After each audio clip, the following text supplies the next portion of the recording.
Yes, जय हिंद दोस्तों। ज्ञान गोदावरी चैनल में यूट्यूब चैनल में आपका हार्दिक स्वागत है। मैं अमरेश सर, और इसमें डाइजेस्टिव सिस्टम में पार्ट फर्स्ट पार्ट सेकंड के बारे में यहाँ तक बताए थे छोटी आंत में पाचन। फिर से एक बार इसको रिवीजन देख लीजिए। छोटी आंत में पाचन तक बताए थे। इनको छोटी आंत के पहले से देखने के लिए हमें फर्स्ट सेकंड वीडियो को अच्छे से देख लीजिएगा, तब इसके बाद से छोटी आंत में पाचन तक बताए थे। तो इसमें छोटी आंत होती है, यहाँ जो ब्लू कलर का आप देख रहे हैं छोटी आंत होती है। इसके दो भाग होते हैं, एक ग्रहणी होती है और दूसरा जो होता है इलियम होता है या क्षुद्रांत होता है। तो इसमें यहाँ तक बताए थे कि मनुष्य में छोटी आंत में पाचन का अभिप्राय होता है। यह जो आंत होती है दो भागों में बटी होती है, एक बड़ी आंत और दूसरा छोटी आंत। जैसे कल बताए थे, आंत होता है इंटेस्टाइन। इंटेस्टाइन की लंबाई 7.5 मीटर होती है मनुष्य में। यह दो भागों में बटी होती है, एक छोटी आंत स्मॉल इंटेस्टाइन और दूसरा जो होता है बड़ी आंत होती है, लार्ज इंटेस्टाइन होती है।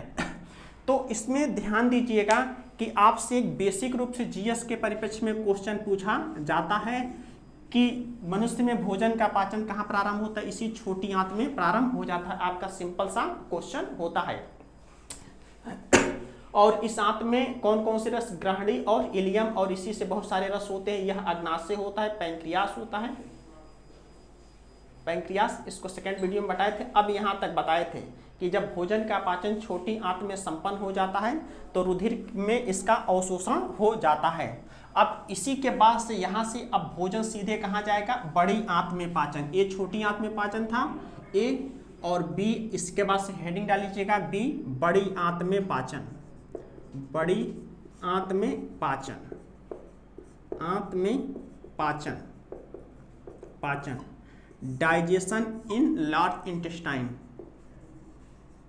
Digestion in large intestine, large intestine. तो सबसे पहले ध्यान दीजिए कि बड़ी आंत किसे कहते हैं। तो बड़ी आंत का अभिप्राय होता है कि आंत में छोटी आंत के बाद शेष कुंडली संरचना को, यहां से ध्यान दीजिएगा, शेष कुंडली संरचना को यहां से लेके ये जो ब्लैक देख रहे हैं कुंडली संरचना को बड़ी आंत के नाम से जानते हैं। और यह बड़ी आंत तीन भागों में बटी होती है।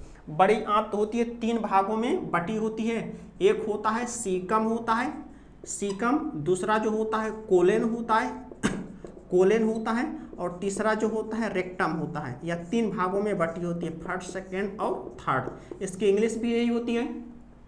और इसकी लंबाई 1.5 मीटर होती है, बड़ी आंत की लंबाई।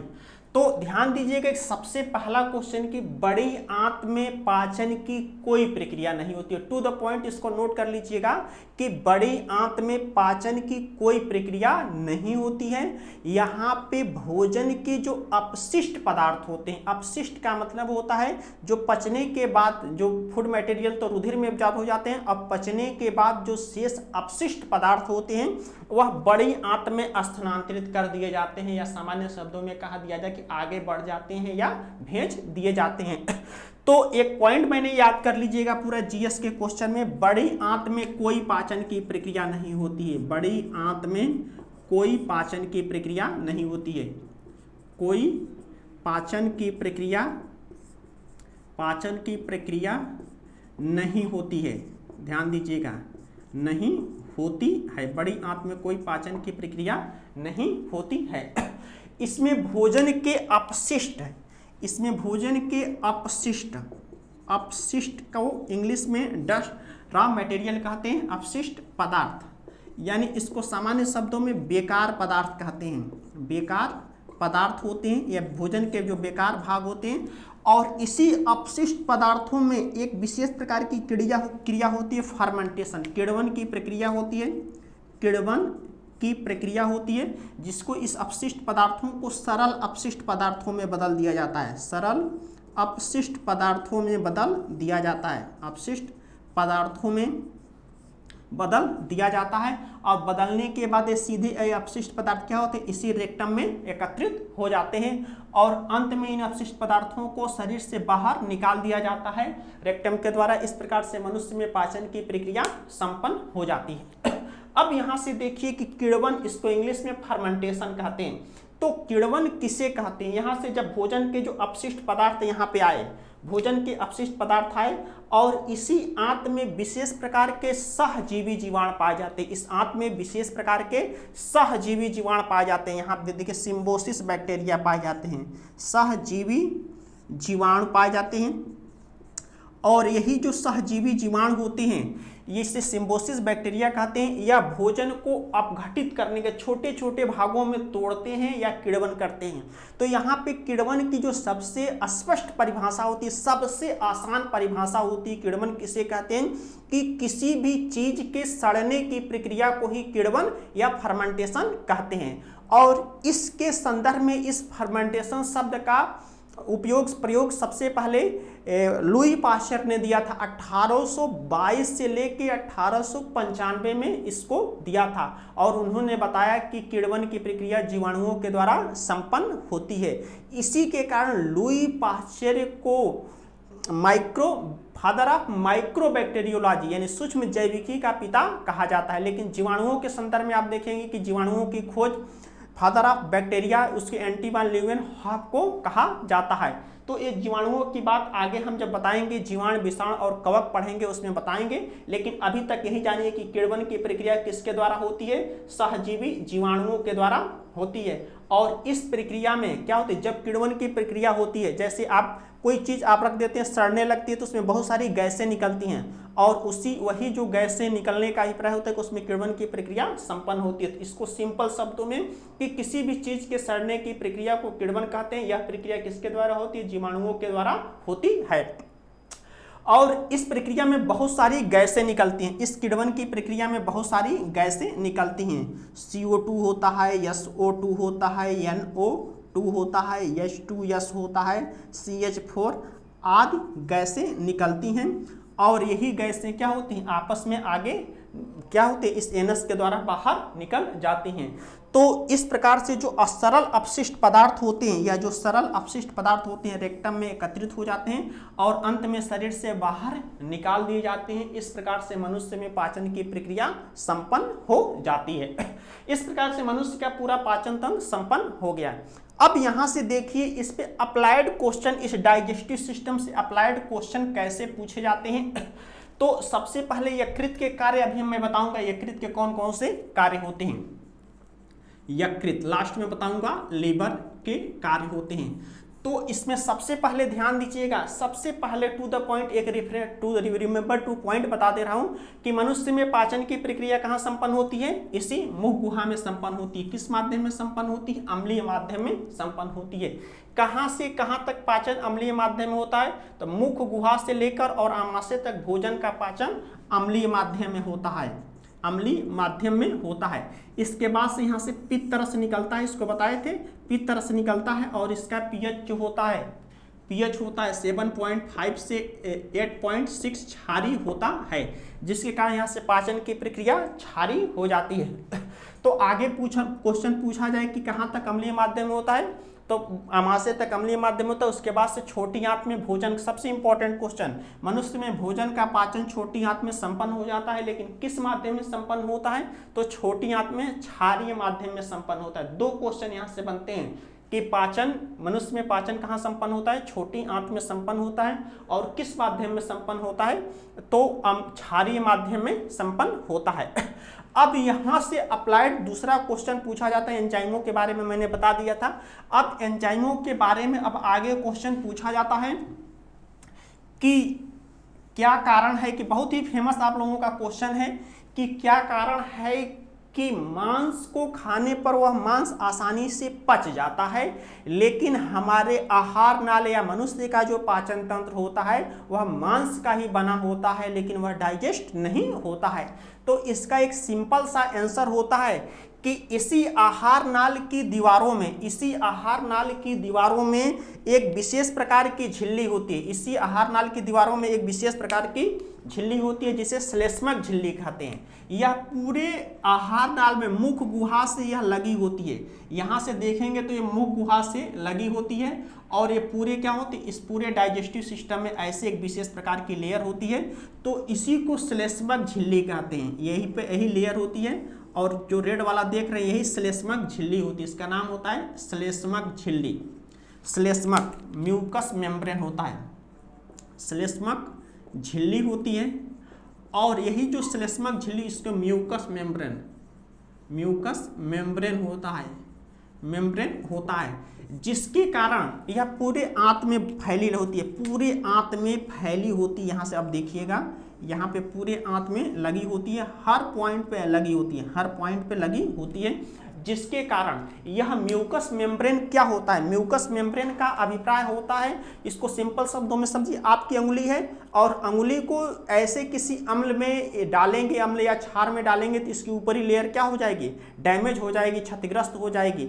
और इसी अंगुली को यदि प्लास्टिक की कवर कर दीजिए, लेमिनेशन कर दीजिए प्लास्टिक को चारों तरफ से और उस अम्ल में डालिए तो इस पर कोई प्रभाव नहीं होता है। तो like this function is mucous membrane is the same, यानी जैसे ही म्यूकस मेम्ब्रेन का कार्य होता है कि यह इसको क्या कहता है, इनकी झिल्लियों को नष्ट होने से बचा देता है, जिसका आमाशय की दीवार पर कोई प्रभाव नहीं पड़ता है। इसी कारण मांस आसानी से पच जाता है, लेकिन वह क्या होता है, यह आहार नाली की दीवारें डाइजेस्ट नहीं होती हैं।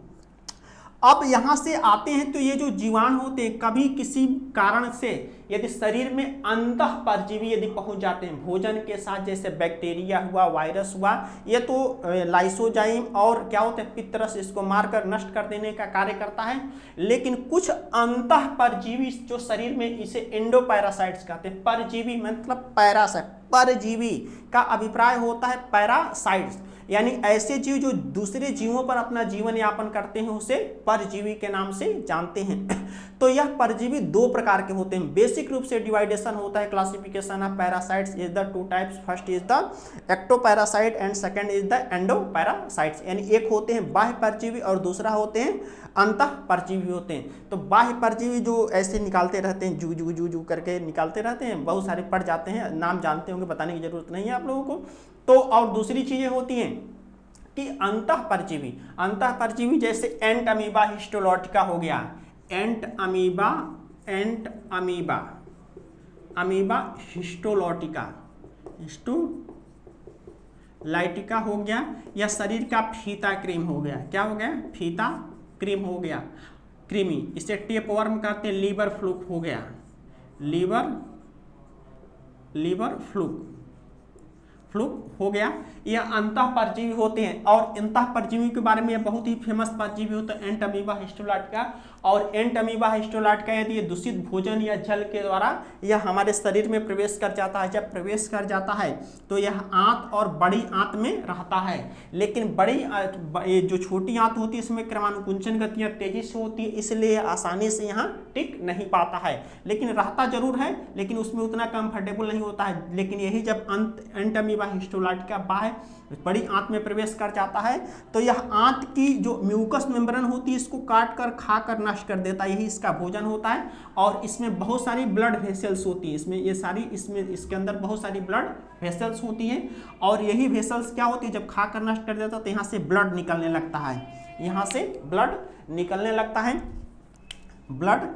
लगता है, और यही ब्लड क्या होता है, यह बाहर निकलने लगता है, जिससे एक रोग हो जाता है जिसे पेचिस के नाम से जानते हैं और इसको इसीलिए डिसेंट्री के नाम से जानते हैं। लेकिन इस आहार नाल की पूरी गतियों को बनाए रखने के लिए जो भोजन आप डाइजेस्ट करते हैं वह सीधे क्या होता है, आगे होकर ऐसे ये नेचुरली रूप से आगे जाता है। लेकिन कभी कभी आपको कॉन्स्टिपेशन की समस्या हो जाती है, यानी जिसे कब्ज कहते हैं। कब्ज होने का अभिप्राय होता है कि जब आप अपने भोज्य पदार्थों में फाइब्रस युक्त चीज़ों को नहीं लेते हैं तो वह क्या होता है, कब्ज हो जाता है। जैसे आप फास्ट फूड को खाते हैं तो वह क्या होता है, इसी में ब्लॉक हो जाता है, डाइजेस्ट हो जाता है, बंद हो जाता है, क्योंकि उसमें मूव नहीं हो पाता है, तो जिसके कारण कब्ज या कॉन्स्टिपेशन की समस्या उत्पन्न होने लगती है। और जब यह समस्या उत्पन्न होने लगती है तो बहुत सारी इस आहार नाल में रेक्टम से रिलेटेड रोग हो जाते हैं, जैसे फिशर हुआ, पाइल्स हुआ, फिस्टुला हुआ, बहुत सारे बीमारियां उत्पन्न हो जाती हैं और इसमें क्या होता है, ब्लड निकलने लगता है और ये मल द्वार क्या होता है, ब्लॉक हो जाता है, तो जिसके कारण यह समस्या उत्पन्न होती है। तो इस समस्या को एक कहावत क्या है, prevention is better than cure, यानी रोग से पहले सबसे बेटर इलाज ही बेहतर होता है। तो अपने आप भोज्य पदार्थों में से देखिए फाइब्रस युक्त चीज़ों को लेते रहिए। फाइब्रस युक्त चीज़ों का अभिप्राय होता है, ये नहीं है कि फाइबर की चीज़ों को आप खा लीजिए, प्लास्टिक को फाइबर नहीं होता है। फाइबर का अभिप्राय होता है कि जैसे फलों के छिलके होते हैं, जायद की सब्जियां होती हैं, फलों के छिलकों को बहुत, जो नॉर्मली चीज़ें होती हैं उसको बहुत रूप में खाना चाहिए, फाइब्रस के रूप में। लौकी हुआ, तरोई हुआ, कद्दू हुआ, ये सब फाइब्रस के स्रोत होते हैं। और जब आपने चना भी हुआ, चना हुआ, सोयाबीन हुआ, ये सब क्या होते हैं, फाइब्रस युक्त चीज़ें होते हैं, जिसके कारण जब खाते हैं तो यह क्रमानुकुंचन गतियाँ बहुत तेजी से होती है और यह कोई भी समस्या उत्पन्न नहीं होती है। तो यह समस्या सबसे बेटर होता है। और फाइब्रस युक्त चीज़ों के लेने के जायद की सब्जियां होती हैं, और जायद की सब्जियां तो हमेशा मिलती नहीं हैं, लेकिन उसके लिए फाइबर का सबसे अच्छा स्रोत होता है चना। आप सुबह एज ए नाश्ता, ब्रेकफास्ट भी हो जाता है, इसलिए नाश्ता यदि करते रहेंगे चने से रिलेटेड, चने को खाते रहेंगे हमेशा, थोड़ी देर नियमित रूप से थोड़ा ही खाइए, लेकिन कॉन्स्टिपेशन या कब्ज की समस्या उत्पन्न नहीं होती है। इस प्रकार से मनुष्य का पूरा पाचन तंत्र संपन्न हो जाता है। अब यहाँ से आइए कि एक कार्य बताए थे यकृत के कार्य यहाँ पे देख लीजिएगा। यकृत के बहुत सारे कार्य होते हैं, बहुत इंपॉर्टेंट रूप से देख लीजिएगा। यकृत के कार्य, फंक्शन ऑफ लीवर, यकृत के कार्य, फंक्शन ऑफ लीवर होता है। तो यकृत सबसे पहले देखिए, यह शरीर में पाई जाने वाली क्या होती है, ये सबसे बड़ी ग्रंथि होती है, 2 पिंडों का बना होता है। इसमें 2 पिंड, एक राइट पार्ट्स होते हैं, राइट होते हैं, और दूसरा होते हैं लेफ्ट होते हैं। और लेफ्ट के संदर्भ में एक चीज और बता देना चाहता हूं कि जब आप इसको पढ़ते हैं तो लेफ्ट राइट हो जाता है, समझ में नहीं आता है। तो किताबों में जो भी फिगर बनता है वो मिरर इमेज होता है, और मिरर इमेज के लिए आप लोग एक्सपर्ट होते हैं, तो इसीलिए, और इसी में इसके 2 पार्ट्स होते हैं, 1 और 2 होते हैं, और इसमें 1 और 2 और 3 पार्ट होते हैं। लीवर में कुछ 5 खंड होते हैं, और यह लंग्स के समान संरचना होती है। तो यह शरीर में पाए जाने वाला सबसे बड़ी ग्रंथि होती है। और इसके कार्य देखिएगा, यकृत का सबसे इंपॉर्टेंट कार्य होता है कि यह पित्त रस का निर्माण करता है, बाइल जूस का निर्माण करता है। ध्यान दीजिए कि बहुत इंपॉर्टेंट क्वेश्चन डाइजेस्टिव सिस्टम में बताएं कि यकृत जो होता है पित्त रस का निर्माण करता है, लेकिन इसका जो संचय होता है पित्ताशय में होता है। क्या होता है, पित्ताशय में होता है। और दूसरा, आवश्यकता से अधिक भोज्य पदार्थ, दूसरा इसका जो कार्य होता है, जब आवश्यकता से अधिक भोज्य पदार्थ आप कार्बोहाइड्रेट युक्त ग्रहण कर लेते हैं तो उसमें भोजन को, आवश्यकता से अधिक भोजन को संचय करने का कार्य करता है। यानी यकृत जो होता है आवश्यकता से अधिक भोज्य पदार्थ को किस रूप में, यकृत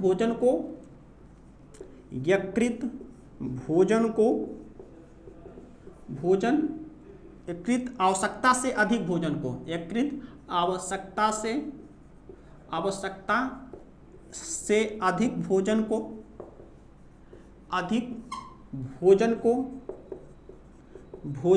को ग्लाइकोजन के रूप में संचित करता है,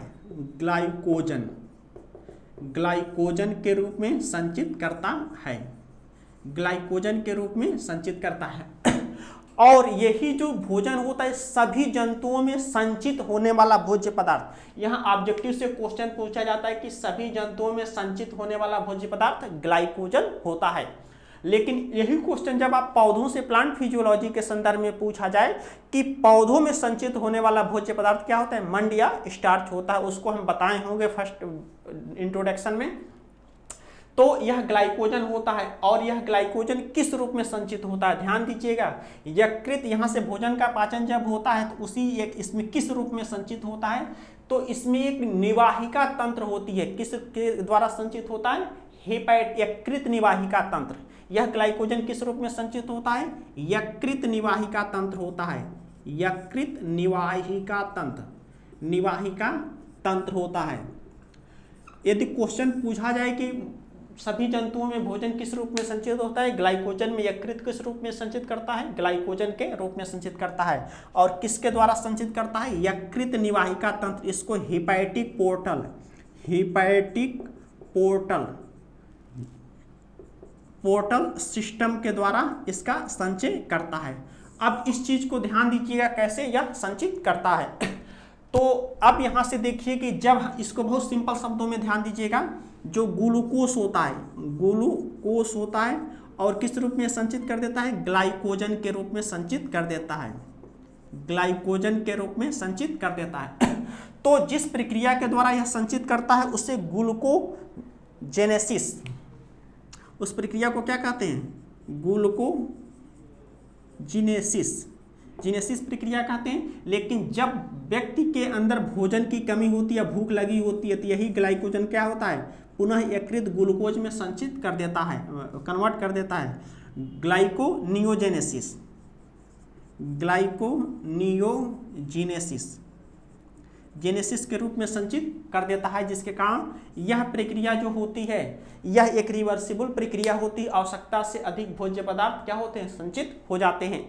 लेकिन इसको एग्जाम्पल के रूप में, कॉमन भाषा के रूप में, जब कभी व्यक्ति को भूख लगी होती है, जैसे मान लीजिए कि व्यक्ति को 10 बजे भूख लगती है या 12 बजे भूख लगती है, और इन केस उस स्थिति में यह व्यक्ति को भोजन नहीं मिल पाता है, और जब भोजन नहीं मिल पाता है, यदि उसको 2 बजे यदि भोजन किसी कारणवश मिलता है, तो उसमें खाने की जो टेंडेंसी होती है, एफिशिएंसी होती है, वह समाप्त हो जाती है। क्योंकि यकृत जो होता है, जितनी ऊर्जा भोजन से मिलती है, जितनी ऊर्जा भोजन से मिलती है, वह क्या करता है? यकृत जो संचित ग्लाइकोजन होता है ग्लूकोज में परिवर्तित कर देता है, जिसके कारण ऊर्जा शरीर को मिलने लगती है और शरीर को अन्य भोजन की आवश्यकता नहीं होती है या कम होती है, खाने की एफिशिएंसी कम हो जाती है। तो इसीलिए कहा जाता है कि सभी भोज्य पदार्थों में शरीर को तुरंत ऊर्जा देने वाला भोज्य पदार्थ कौन सा होता है? यही ग्लूकोज होता है। तो यह सारी प्रक्रिया होती है। और दूसरी शब्दों में बहुत सारे इसमें क्वेश्चन बनते हैं, चूंकि आपके जीएस के पैटर्न पे क्वेश्चन बनाना है कि क्या क्या क्वेश्चन पूछे जाते हैं। तो यही सारी चीजें होती हैं। अब इसी के बाद से तीसरा कार्य होता है यकृत। तीसरा इसका कार्य होता है यकृत विटामिन ए का निर्माण करता है। यहाँ पे ध्यान दीजिएगा, यकृत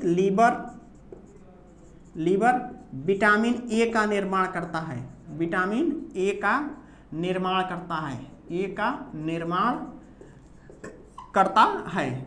ध्यान दीजिए, यकृत किस विटामिन का निर्माण करता है? विटामिन ए का निर्माण करता है। और यही विटामिन जो होता है आंख के रेटिना या रोडोप्सिन के निर्माण में सहायता करती है।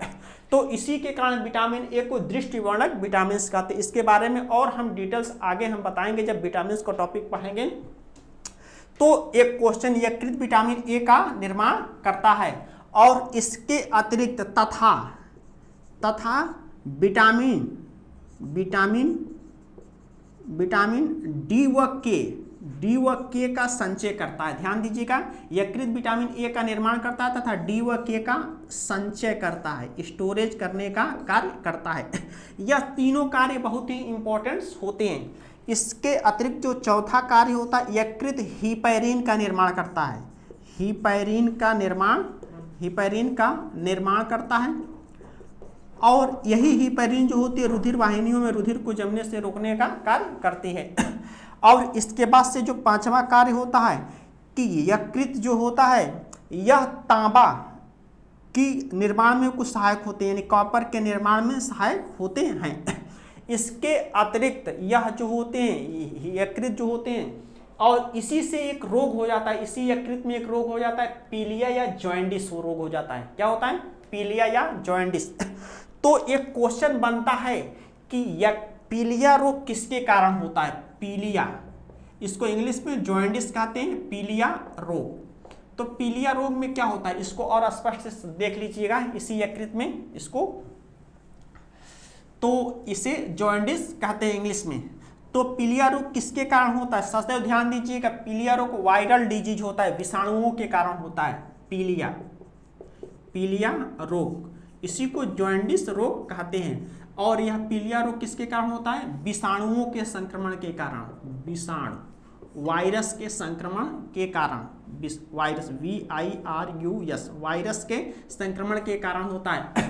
तो इसमें एक क्वेश्चन बनता है कि पीलिया रोग में प्रभावित होने वाला अंग कौन सा होता है? यकृत होता है। कौन सा होता है? यकृत होता है। किसके कारण होता है? विषाणुओं के कारण होता है।